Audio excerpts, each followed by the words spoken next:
नमस्कार मैत्रिणींनो, आज आपण बनवणार आहे चटपटीत कैरी। त्याच्यासाठी लागणारं साहित्य: कैरी घ्यायची आहे, अशी लांब लांब कापून घ्यायची, धुवून स्वच्छ धुवून त्याला कापून घ्यायची आहे। आता त्याच्यामध्ये टाकणार आहे आपण 1 चमचा लाल मिरची पावडर, थोडीशी हळद,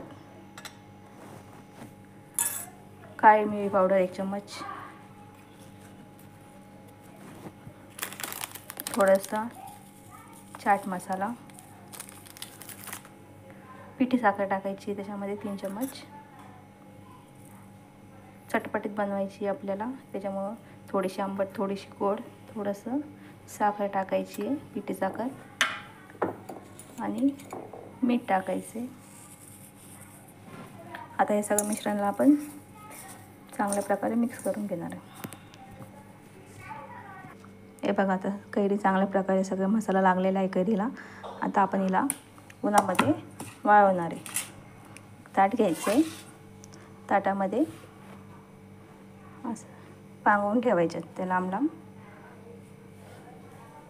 आणि 2-3 दिवस उन्हामध्ये सुकवून घ्यायच्या, म्हणजे आपण वर्षभर त्या खाऊ शकतो। हे बघा, ताटामध्ये असं लांब लांब पसरून उन्हामध्ये 2 दिवस त्याला वाळवून घेऊयात आपण। हे बघा, आता कैरी वाळलेली आहे। आता आपण ही भरून वर्षभरासाठी ठेवू शकतो। एका काचेच्या बरणीमध्ये भरून ठेवायची। आता ही पूर्णपणे वाळलेली आहे।